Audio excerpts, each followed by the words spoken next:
Are you ready? All right. But before we start, I want Deepti to go back to the Vedic period and talk about. Excuse me, there's a lot of conversation going on. We should have got the Hey guys, right? we can't. Ashok, why don't you? No, no, you. Trust me, you will do better job. Yeah.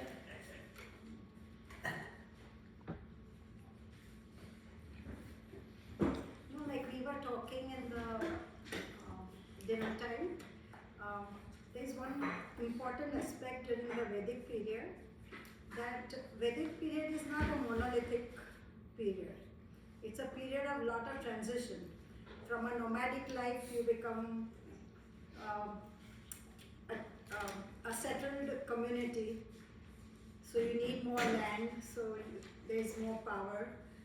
The second thing, the Upanishads, when the Upanishads came, the rishis realized that this yagna and all is nonsense. Go within yourself and find out who you are. That is the So then the whole Hindu, if you call that, I don't know if that time they called Hinduism or not, but the whole theory changed. That from outside, from the cosmos and this and that, look within yourself. And this was much before Jainism and Buddhism were reinstated in the society. So we are just talking about it. That there is another very important, during the Upanishads, and there is one, Pradeep, you know the name of that, those books that are written in the forest from Amanyakar or something like that. Aranyak. Aranyak. Right. So there the rishis realized that this yagna and all that is not good.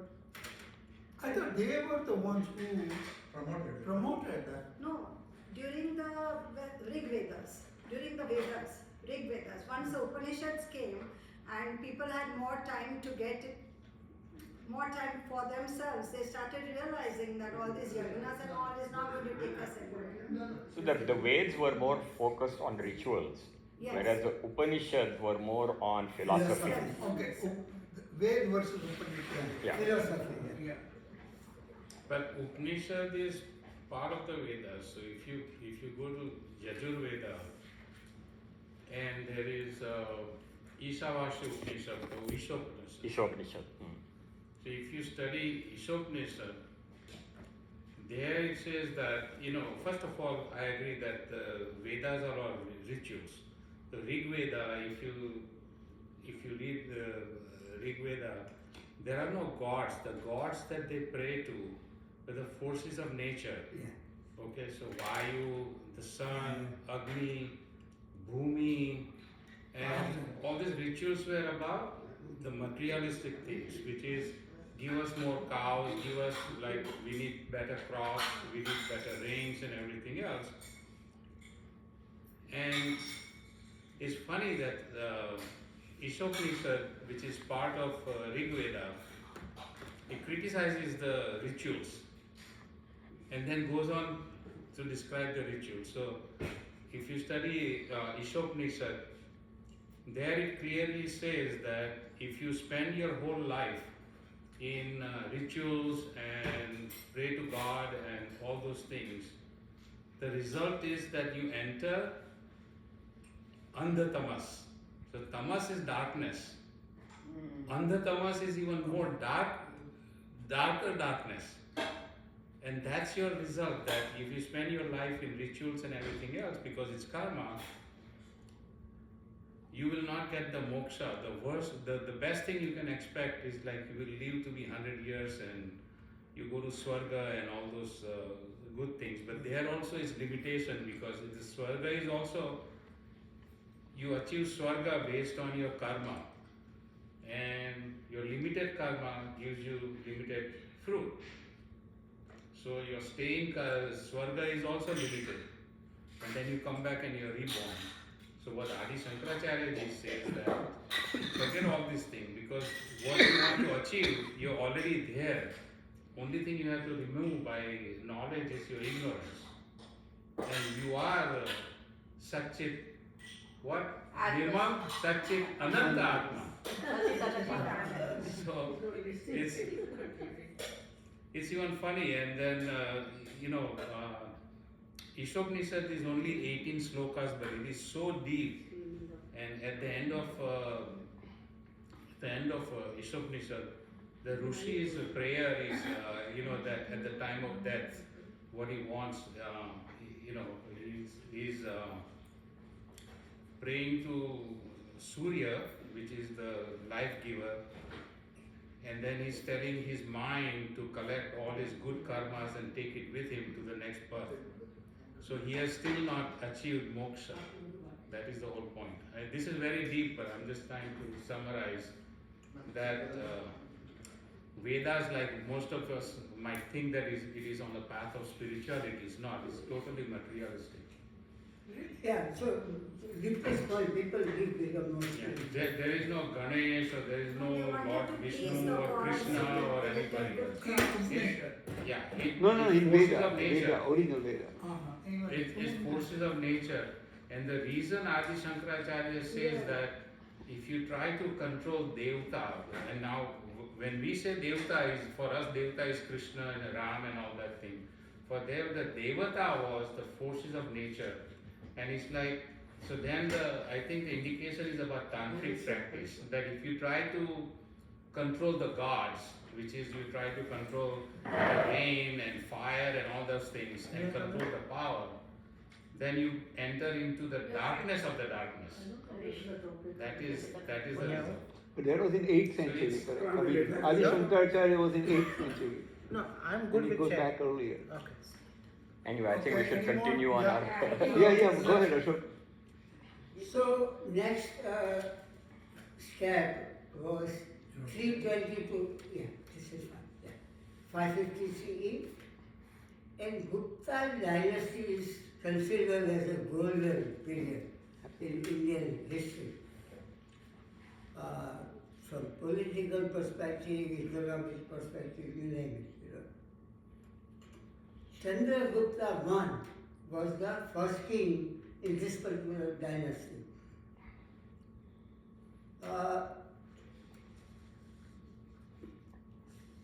He was a musician as well as warrior. So he had a very interesting background. And after Chandragupta I, there was a Samudragupta, and Chandragupta II, which is the grandson of Chandragupta I, is key in really doing many things. And we heard about Navratna. Navratna was in this period of Chandragupta II, in this particular Gupta dynasty. Kalidas was during the same time. It was, and Aryabhat, Yes, Yeah. the method. astronomy, mathematics, all again Chandragupta II. Algebra, zero, you name it. Aryabhat was only 23 years old. Oh, really? Yeah, when he published his Aryabhatiya, so he was so young, like a complete genius. Yes, you missed that. Yeah, Like an he hour. missed it by a year. Exactly. I mean, Earth rotating on axis and all that was all Who were including the that other time. 9 Ratnas or 9 very Yeah, very prominent. I don't have it. But these are 2 of them, right? I don't think so. I don't have all the names. But I I will assume. reach I will their assume. height. Ban Bhatt was another famous one at that time. Ban Bhatt. Ban Bhatt. But the Navratna that I am more familiar with were in Akbar's court. That's what I thought. Akbar also had. Yeah.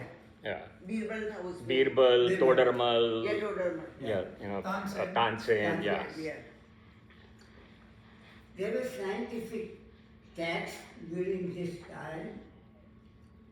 Medicine was expanded during this time. Hinduism was revived during this time. Many temples were built, and many of them with stone. I mean, most of them were stone. Nalanda got recognition.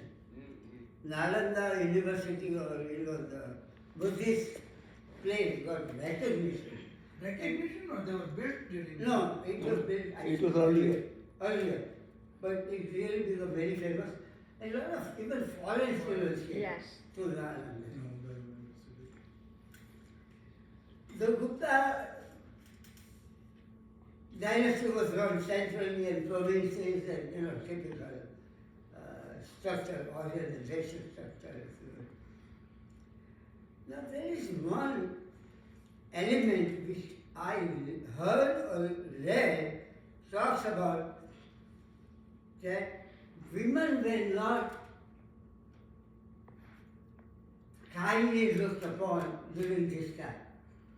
And sati, sati Yes. pratha, if you will, or become more prominent during this dynasty. Doing this? That's what I heard. Now, even Rigveda mentions about sati. So I don't know. I just, if anybody knows, I mean, welcome. But this is what I read. I mean, we do talk about Sati Sita and so on Yeah. and so forth. I mean, there was a name Sati there anyway before. No, but sati pratha Yeah, yeah. become No, I understand. I thought it started during It's not Mughal or it's- Islam invasion, where if your husband is killed by enemy, then you. that is Rajput. That is Johar. That's Johar, yeah. Johar. Sati was when the husband Sati died. started much earlier. Then the wife was burnt on the funeral pyre along with the Natural husband. death. Natural death, not so nothing to do with war. She threw herself on that fire. Yes. Yeah, that nothing to do with war. War was like Padmini and all that. Johar they did when in Chittor and all that. So it started actually from Veda period. Yeah, that's That's what what you are I'm saying. saying. Rigveda mentions. I mean, it mentions Where it. does It was mentioned there. I mean, Where as I does it said, mention in Rig Veda the sati? He there does is say an that. affluence absolutely in Rigveda. I may be wrong. I'm not. No, it says there. I'm just telling you there are I'm just references. saying what I If you want, heard I'll and show you read. references. You may not, I believe I it. think that sati was like maybe because of the economic reasons also, right? Because the women I mean, depend on the husband, correct. I mean, this if you and that. really go back to Pandu's Madri, did Sati, correct? After Pandu died, she became Sati, correct? And so it goes back to long history. Long history. Don't forget that, correct? I mean, Madri died, she became Sati, correct? What was the original, rationale for instituting that whole sati thing? Is that because of economic reasons? No, I or is believe it it was because a of male-dominated male-dominated society. I mean- that my wife cannot, exist without me? Or I cannot exist without my husband. No, I Either don't way, think so. I mean, Madri was that, correct? I mean, I'm talking about Madri going back, long back. It is not in Mughal era. Or Ashok, right? Yeah, Pandu's wife. Pandu's, not Kunti. Yeah, he never said it's from Mughal times. So So. is it But then there you will say that Shiv Parvati also she's become sati because Parvati she Parvati became Sati? right? I mean Shiva is the wife. Yeah, I know, that's right. I've never heard of yeah. Parvati. Sita also. Anyway. Right? Sita also. Let's on go the- back to main discussion. Okay. I think it was maintenance and nothing else. So maintenance? if the husband dies, So who the is going family to take doesn't care? want to take responsibility of his I wife. think it was to not deface the woman. No, it had become a male-dominated society even during the Vedas. Let's just. I mean, So, Ashok, go ahead. yeah, Go no, ahead. no, I'm trying to, was understanding that is it. I did not read any rationale, but from my point of view, so I'm just mentioning when it became prominent was in Gupta dynasty. Early medieval era 550 to 1200 CE. Harsha dynasty. Harsh.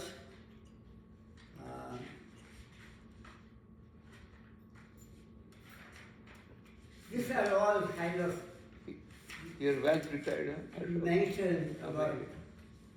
Yes, prepared They to unified much of North India, and obviously they become very Buddhist, pattern of Buddhism and education. Parallelly, next slide.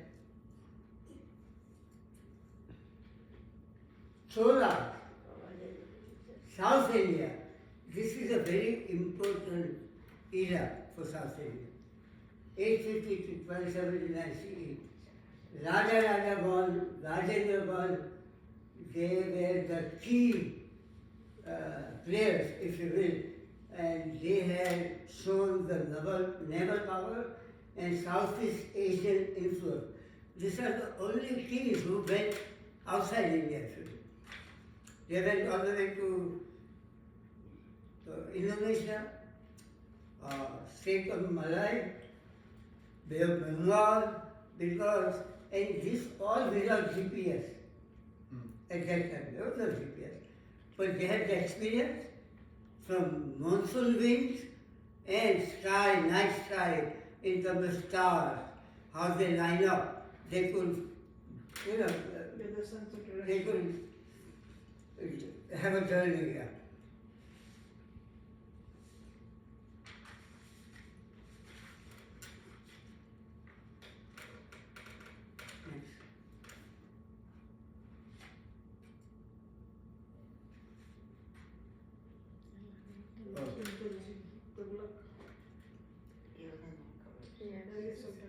By the way, in South, Chola dynasty and Tamil, they used to call Tamil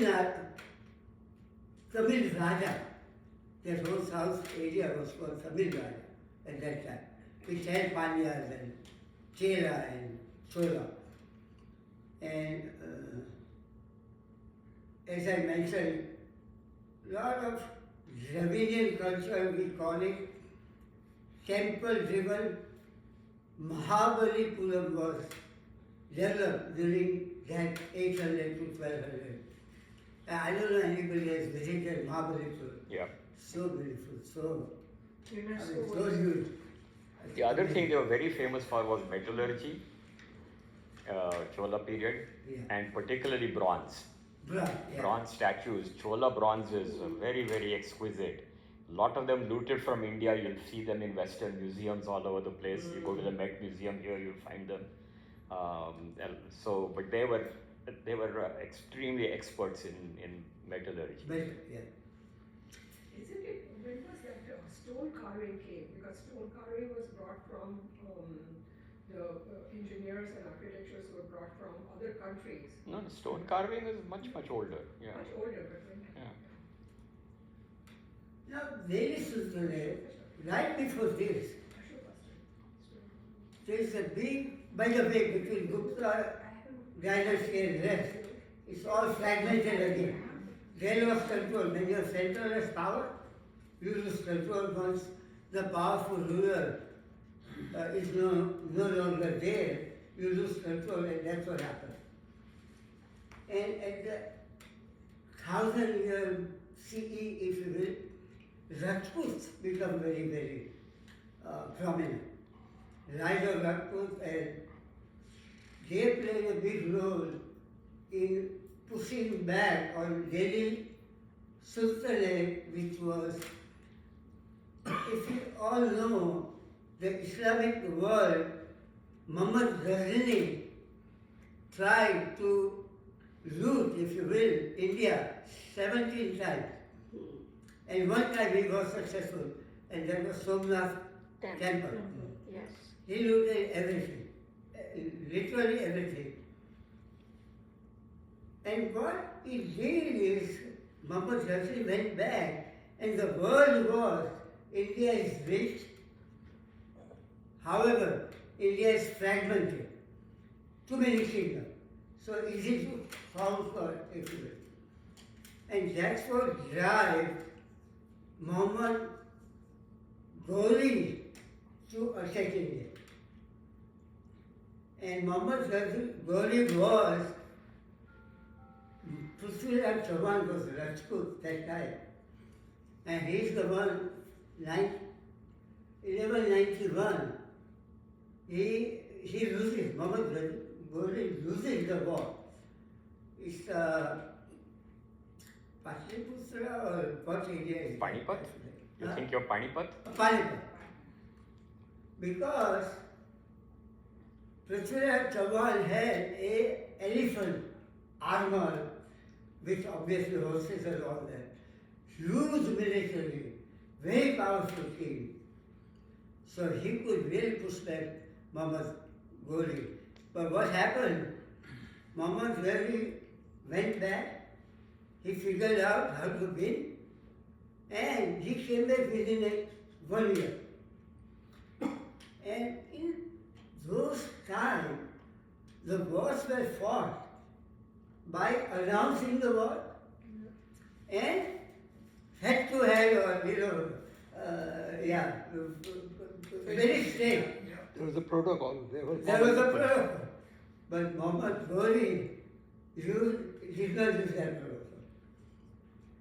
What he did was he attacked Prithviraj Chauhan in the morning, early morning. And the war protocol was, start till the full daylight. And he attacked them with horses on both sides, not centrally. He will attack and then he will rush back. And he weakened, and elephants were not mobile, that mobile. And that's how he got. He could have been killed in the first war, but Rajput believed that if you have a difficult enemy, you don't kill him. He let him go. Otherwise, Muhammad Ghazali would not have happened. But that was his code of conduct, if you will, Rajput.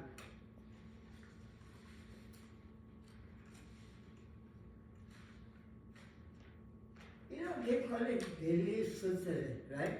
Yes. But it is also called Shave Sultanate, by the way. The first one. The Yeah. first one. I mean, most of the other ones. No, the others were not the slave, but the first dynasty. But they call it Shave because when Muhammad Ghazali won, he went back and he gave it to the Aibak of Tibet, Qutb. Qutb was originally Shave in his army and he became prominent, and he gave it to him to run India, if you will. So it's also called slave dynasty. Slave. Slave. They used to have two types of slaves. They used to have two types of slaves. One was a gulam. Gulam was the household slave. Yeah. And the other one was Seljuk. Seljuk was the military slave. So the Qutbuddin Aibak was the military slave for Ghori. And he left, when Ghori went back, he left him in charge. And he built his own dynasty. But very interesting that time it was not king ruling, it was a slave. Where did most of them come from? Afghanistan. All of them, just about. The Delhi Sultanate came from Afghanistan. Up to The Ibrahim. Muslim or Mughal Empire came from most of them Mongols. They all came from north. Yeah, north. I mean north or, west, northwest. Not Turkey. I thought they were Turks also. They were But Turks. they were Turks also. Turkish Actually, Mughals influence. were Turks. Yes. Mongols. Yes. Mughal Turks So- at that. Mongols. No, Mongol was had not Turk. Turk influence. So Yeah. Babur was descended Yes. on one side, I think from his father's side he was a Turk, Yeah. descended from Timur. And on his mother's side he was descended from Genghis Khan. Yes. But so he was half Turk and half Half Mongol. Mongol. Half Mongol. But Mongol was supposed to be the more prestigious heritage. So therefore they called themselves Mongol or Mughal. Yeah. Mughal comes from Mongol. I mean, the same one also Hing and governed China also. Kublai Khan and all of those were Mongols. Yeah, so Kublai Khan was grandson of Genghis Yeah, Khan. yeah, exactly. And Akbar ne Hing ko confused. Hing. Hing. Muhammad Ghazni, that is the time the gypsy started. If we remember the gypsy thing that we did, Muhammad Ghazni loved Kannauj. That time Kannauj was the capital, the golden city of India. Oh, I see. So he thought, I will recreate this Kannauj, taking these people. So he took groups and groups of Indians. They became Hindustan, gypsy. that they will make my Ghazni Kannauj. But they were Hindus and those people were Muslims. So they, without oars, they just put them in the boat and let them go wherever they wanted to go. And that is how they became gypsies. Yeah, I remember you No, giving because a I talk think on there it. was a documentary on Channel 13, PBS, about lot of the traditions and the goddesses they were worshipping the gypsies, and that they would actually do the same thing that we do, like put it in a river or the ocean. Yeah. And that whole ritual Yeah. was exactly like what they I did. think you gave a talk on it. Yes, even Kathakali. Kathak is nothing but flamenco. Hmm. If you Other look other at- way around, right? Flamenco is nothing but. The yeah, flamenco is nothing but Kathak. It came later. That's what you mean. Not everybody is asleep. So much history, but yet, you know. It's still not done, right? So first was Qutub Din Aibak, and Qutub Minar is the probably his. There was one ruler during this time, which we all have heard the name, Razia Sultan. She is the only and first female ruler of India, Razia Sultan. Any relation to Qutbuddin? I think so, she was related. Related to whom? Qutbuddin. Was it same dynasty or not? Qutubuddin, this was Qutubuddin Aibak, was his full name. Qutubuddin Aibak. He's the one who built the Qutub Minar. And then after him came Iltutmish, and after Iltutmish came Razia Sultan. Razia Sultan. Yeah. So different dynasty. No, same dynasty. They were that was the Seljuk dynasty. Okay. Then after that came, I think it was Tughlaq and then Lodi. Lodi was the last one. Lodi was the last one. Ibrahim Lodi Yeah, Ibrahim Lodi was the one was who the lost one who was courage. defeated Lost by courage. Babur. Babur. Yeah. Yeah. But that was last one. But there was 400 years in between. Yeah, yeah. So the Lodi Nagar in Delhi. Yeah, it's named for them. Named after them? Yeah. And yeah, there is a Lodi tombs. Right. Have you seen them? That's the whole Lodi dynasty's tombs are out there. And the Ibrahim Lodi, if I remember right, is the only one who was able to defeat the Mongols when they invaded India. He defeated them, and therefore they could not conquer India. But then he was finished. He was the last one. He was the last one. Yeah. He Then defeated- Mongol came. Yeah. And then, of course, between Babur and Humayun, there was another part of it for a short time called Shah. Well, Hemu also. Yeah. Hemu Hemu and Sher Sher Shah. Yeah. Anyways, let's continue. But that's interesting, Razia Sultan. Yeah. So, Especially can in you a tell Muslim- us a little bit about Razia Sultan? Especially in a Muslim dynasty, that it was a woman who was Ruled ruling. for probably 5 years, 4 or 5 years. She was effective actually. And she was driven out. And then she married. I don't have all those details to come back. I see. So as a woman she was driven out. I see. There was a kind of revolt, yeah. And then she married with who the next one was. And then came back. But she was a very effective ruler. This, one of the Tughlaq dynasty, this Muhammad bin Tughlaq, was supposedly crazy. The Dolphin Yeah. back to Delhi. He's the one who So he wanted to move the whole capital. He tried to move the capital from Delhi to Yeah. central India, which would be To more, central India, which would be more central to govern everything. But it never worked. And then he came back. And then he had to come back. Well, Akbar did a little bit like that, correct? You remember, right? Secret, Fatehpur Yeah. secret. Good side, Yeah. this is South. Okay. You remember? You know, we heard about Humpty, That's this and That's that. standard. By the way, there is a very interesting Gujarat history. Let me see if I have it. That we will be interested in that. See, during that period, there was a Muslim intellectual. His name was Ibn Battuta. Yeah, yeah. And he never stayed in one place long. He always used to travel. And the only place he stayed longer than a year, or he had his self-imposed limit. He stayed longer only in India, and I think that was in Tughlaq period. This crazy guy, we say Muhammad Tughlaq, I think he was in Muhammad Tughlaq's darbar or his court, and he died in India. No, He was from he Arabia. went- he was Yeah, he from was from Arabia. He was Arabic. So he- Isn't it Yes. Egypt? About No, he's- No, not we saw Egyptian. it in- No, no, no. He was Arabic. In museum, yes. Yeah, but he started from Morocco. His journey started from Morocco, and he traveled the most of anybody in history. Right. Yes. So about 10 times more than Marco Polo, for example. Yes. And it went from there through India and to China. Now I don't remember where he died, but he went all the way to China. I think India was the only place where he stayed for a long period, for whatever reason. And also this He was wrote diaries and also. this was the Yeah.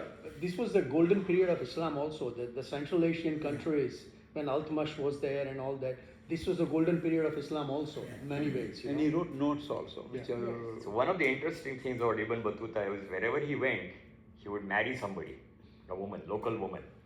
And then, like you said, he would never stay in one place. Right. He would then just divorce her.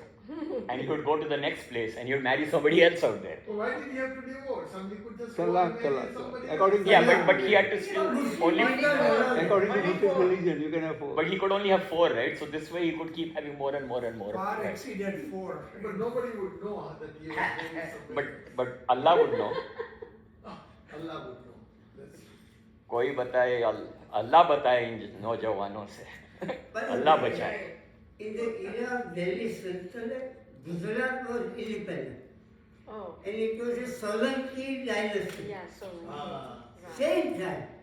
They were not under Delhi Sultanate. So I just thought I'll be They there. were not like reported They to were- the outside. no, independent. But those There rajas was one were time- actually. No, this was independent. But so Solanki's dynasty means Solankis were the kings or. Yeah, I mean, then there were several. Yeah. No, but what I'm trying to understand then, Solanki nowadays is not considered to be Kshatriya or anybody. Solankis are more now. I don't know. It's called Chalukya of Gujarat. But that was interesting. I wanted to know how was I mean, Gujarat. that was the time of Muhammad Ghazanvi. Bhimdev Solanki was the king of Gujarat. Yeah. Muhammad Ghazanvi came. Yeah, They yeah. Somnath was destroyed then. Yeah, yeah. And then, of course, his son became very famous also.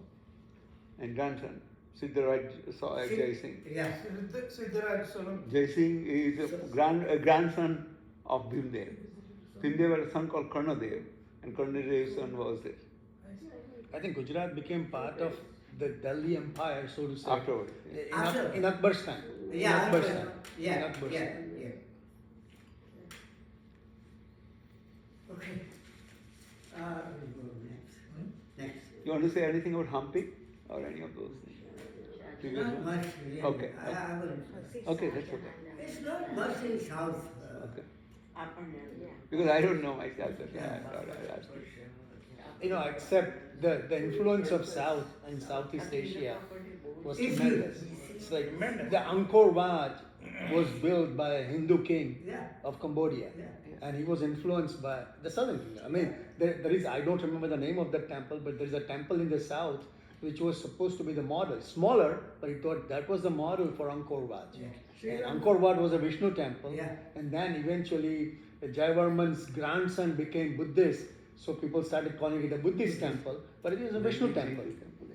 And the funny thing is, in Thailand, I don't know. That is the Srirangam temple. Yeah. That you had your Yeah, friend. Srirangam temple. Right now, that is the largest temple, working temple in the world. Yeah. Based on that was Yeah. that one. Angkor Wat. In Thailand, all kings are called Rama. Yeah. And I think when we visited, it was Rama the 12th or 13th. Then he was going to be giving it to his son or whatever. So unbelievable influence of Hinduism. It's in names. for sure. Actually, lot of Buddha stoops are there too, Yeah. throughout Thailand. And that was all about because of South Chola Empire. Yeah. Actually, I don't know, have you been to this Thailand main airport? They show this big thing about Samudra Manthan. Yeah. Yeah. Where you have actually Bangkok. amazing in Bangkok Yes. that you have got Asur Yes. and Devas, and then there is Sheshnag, and they are doing Samudra Manthan. That's a big, They have almost gardening which 200 runs feet like long, 500 feet. 200, 300 feet long thing, which is just Yeah, amazing. tremendous, tremendous. Tremendous. And I would have not thought, with this country, I wouldn't have thought that they would put something like this, Samudra Manthan, which goes back to Hindu thing. Yeah. Actually, Tamil Angkor Wat is so huge, you have to go with a car inside, to visit different places, Now, before Mughal Empire, there was a Khilji dynasty and all others, so we can go on forever, and Tughlaq dynasty as well. So.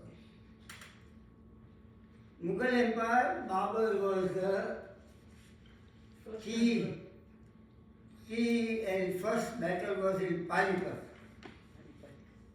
And like you say, Genghis Khan was his mother's father, and also he was Turco-Mongol, if you will, or Mongol Turk. He did write Babalnama, and very Persian culture, familiar with Persian culture.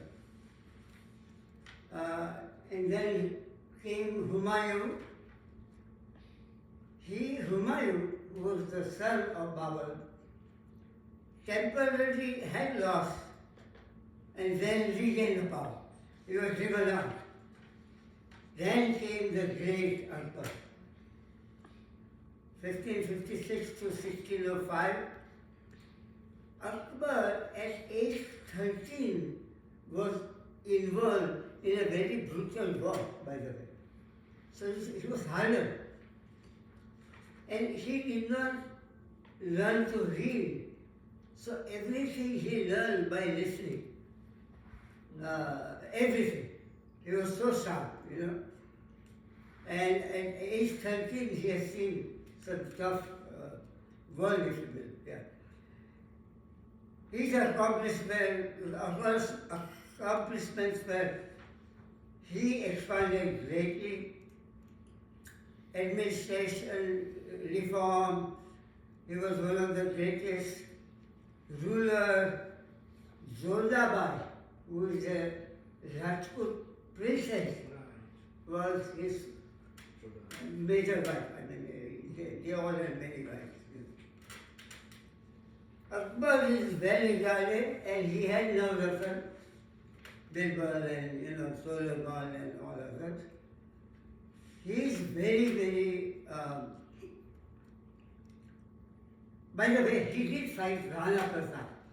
If you remember Rana Pratap, there was a fight between Rana Pratap and during the same Actually, time. he killed a lot of Hindus at that time in Rajasthan. Huh? Rajasthan. He killed a lot of Yeah, Hindus yeah, at that time.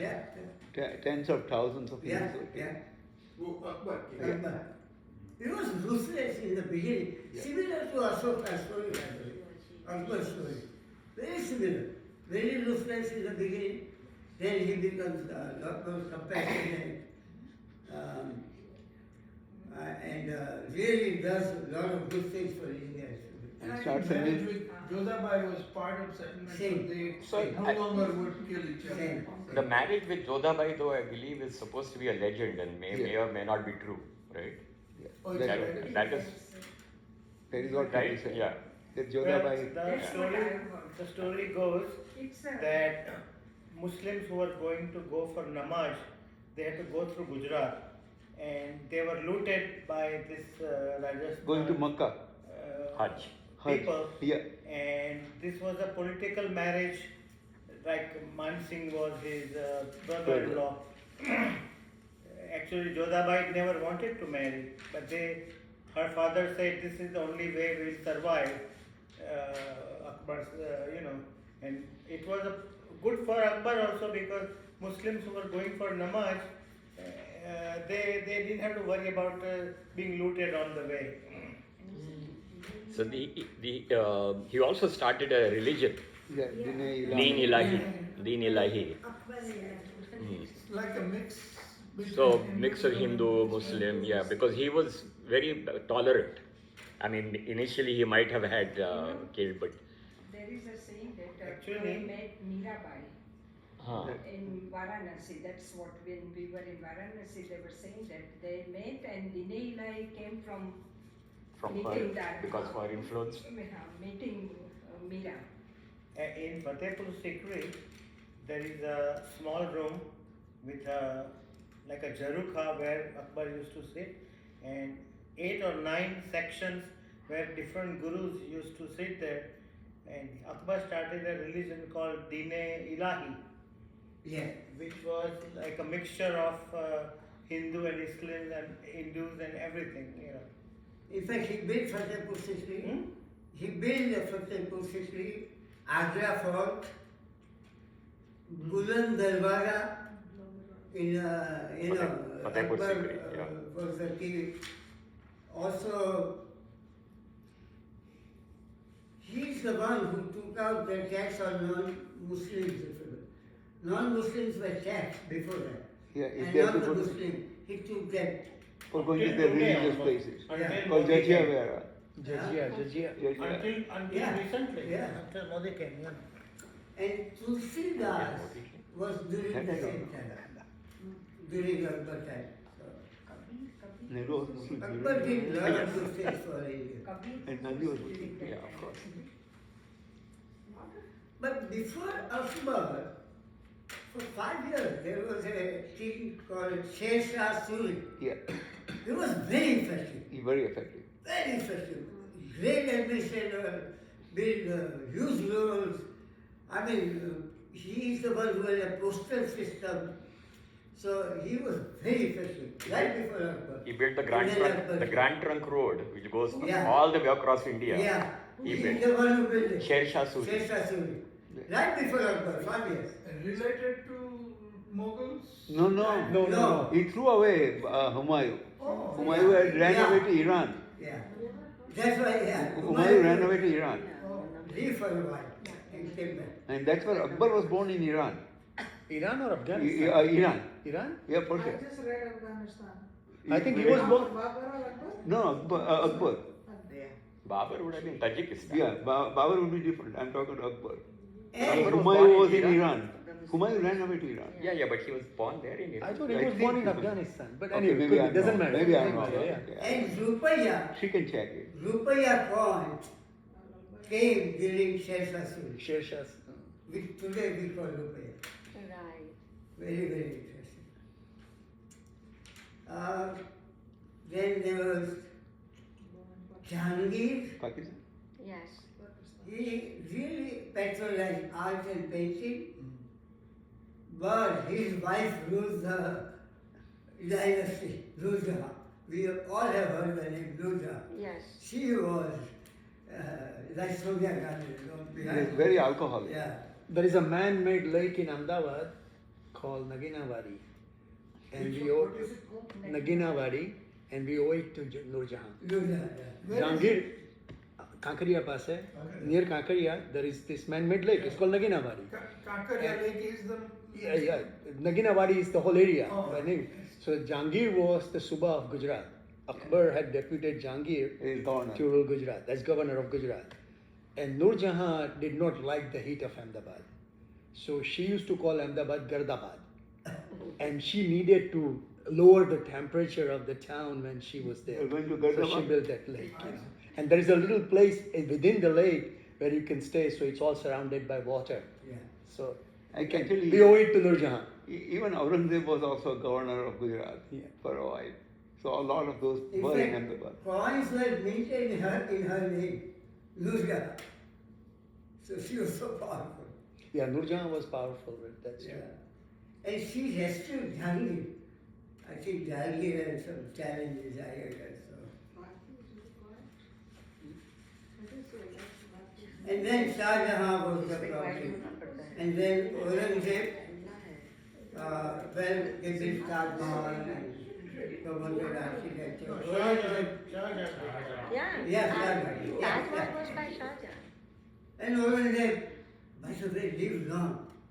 He lived till 80. Yeah, He lived very long. very long tenure. It's the longest. He built a sort of a replica of Taj Mahal in In Aurangabad. Aurangabad. We And visited. that's called Bibi Ka Yes. Maqbara. Bibi Ka Yeah. Maqbara. You are absolutely right. And not counting the British, Aurangzeb controlled most of the modern day India. That was the largest kingdom in area. None of the other kings controlled as much of modern day India, South India. as Aurangzeb did. He couldn't control the south. Very. He did not control the south. And he did most damage to. He did the- well, To his- yes, to the Indian music and arts and whatever. Oh, in Hindu. Shivaji was during that time, right? No, But after- Shivaji never controlled that much No, land. but Yes. Yeah, Yeah, Shivaji was- Aurangzeb times. Shivaji He was in jailed. Aurangzeb's time. Shivaji was jailed by Aurangzeb. Yeah. Actually, he was in Delhi. And then he was able to escape in a mango In fact, basket. That was Aurangzeb's time. Yeah. Yeah, in fact, Aurangzeb became very weak. Yeah. And later part of his life, if you will. And Maratha Empire, which was from 1674, almost at the end of Mughal dynasty to 1818 was huge. And Shivaji Maharaj was the main architect. Mahaji Shinde. Sindhya. Shinde. Shinde. Shinde, no, well, the Yeah, real not name Sindhya, Shinde. Shinde. Sindhya is. So in Aurangabad, Shinde, I airport think train is also named as Sambhaji Nagar. Sambhaji. First independent Hindu kingdom he created. Maratha. I mean, specific, calling it Hindu kingdom. Yes. Maratha Empire, yeah. What empire? Hindu. Hindu. I mean, Maratha. all Hindus anyway. but अभी तक तो सब he said Maratha Empire. I'm a Hindu, so. He had a very effective military and he controlled significant portion of India, by the way. Shivaji did it, but later on. I mean, That's right. The Marathas. Marathas did, right? I mean, him, Bajirao. Yes. Peshwe, the Peshwe that came afterwards, yeah. I'm moving really fast, and meanwhile came also Sikh Empire. Sikh Empire. See, Marathas also employed part of what Mughals did, what Akbar had done. That even if he did not control certain area directly, the small area had no way to counter Mughals. So you pay their certain tax to them. Okay? So they were locally controlled by somebody else but paid a tax. Marathas did the same thing. Like when they came to Gujarat, they came up to Baroda. They came and attacked Ahmedabad a few times, but never really got control of that part of Gujarat. It stopped at Baroda. Yeah. Okay, so the southern Gujarat was controlled by them, but never the rest of it. But the Gujarati kings paid a little tax. Keep him away. Right, keep them away. So Sikh Empire also. Straits of Hormuz. Lasted not that long, but Huh? yeah. Strait of Hormuz. Almost 50 years. Right, exactly. They unified the Punjab, if you will.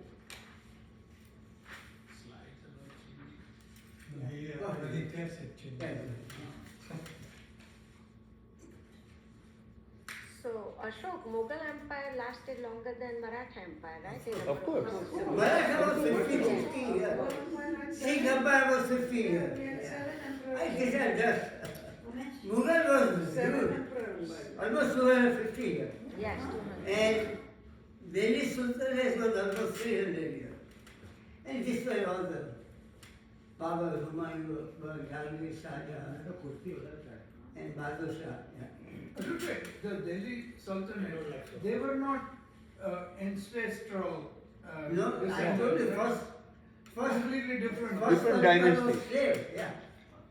First one was slave of Okay. Muhammad Ghori, actually. There were different They dynasties. were after that. ancestral within the dynasty, but then the dynasties changed. Yeah. So you had the slave dynasty, then you had, I think, the Tughlaq dynasty, then you had the, Lodi dynasty, and so on. And they were not related to each They were not other. related to each other. Overpowered the other. Yes. Or, Yeah, one, They were not the, related. unlike Mughal. one defeated the other. Only Mughal, Yeah. 250 years. But then Mughal, they were not related. Previously. It's like one defeating the other one and Ah. taking over. And So then they were all short ruling for periods. 200 years, 50 years, yeah. Did Genghis Khan come to India? No. He was defeated, or not. He himself didn't come, but the Mughal army came, Mongol army came, but they were defeated by Ibrahim Lodi. By who? Ibrahim Lodi. Next. Yes. Yeah, Portuguese, French, British, East India Company, came along there in later part of Yes. 1800. Portuguese came way before that. Portuguese. Yeah, 1500. 1498. Yeah, 1500. There That's when Vasco Da da Gama. Gama. Vasco da Gama came, Most 1498. They ruled part of India or. Well, right up to 1962. Goa, the For a very small part. Yeah, Goa, Daman. It's not like an empire, very small Daman, part. Goa. But actually, East India Company first established base in Surat. Surat was the main place where they started their courting. Yeah, trading company. Yeah. In fact, they say 1200 people ruled almost 600 million people, yeah. I think we are almost done. Valanta is Dutch. See, these are the. Oh, I didn't know about Danny. Portuguese, You know about Danny? I didn't know anything. What is Dutch, that? 1602. Danish came to India? I didn't Yeah, know. yeah, Danes were there. Yeah, Yeah. Oh, yeah. 1608. Dutch East India Company. There was a Dutch India, Dutch Yes. India Company, but I don't know they did anything in India. They went to Honoris, Indonesia. honoris and all They that. tried, but then they And this ultimately. is They went to Indonesia and Yeah. Africa. But the company was called Dutch East Yeah, India. Dutch East India. Dutch East India Company was actually older than East India. Yes, English correct, East India correct. Company. Not by a lot, but a few years. Yes. India was Started. Well, actually, if you, I think Zakaria wrote a book about the revolutions, and the first revolution he talks about is the Dutch revolution. The British learned from the Dutch. I can't hear One you. conversation, please. Guys, listen up, please. One conversation. One conversation. That is India. And they looked at it. He was a jewel in their crown. Ah, yeah. He was a jewel in their crown. Huge. Akbar time, Mughal dynasty, 25% of world GDP was India. Yes. Another And 20, South played a big role as well. another 25 was probably China. Yeah, probably China. Yeah. I don't have much. No, no, I'm just saying. No, no, definitely, not probably, definitely. Yeah. Well, that time US was not there. Yeah. Good presentation. Good. Great. Thank you. Thank you so much. Very good. I thought. Akshay, when are we meeting next? And let's decide We on have a two date. offers. Lily has offered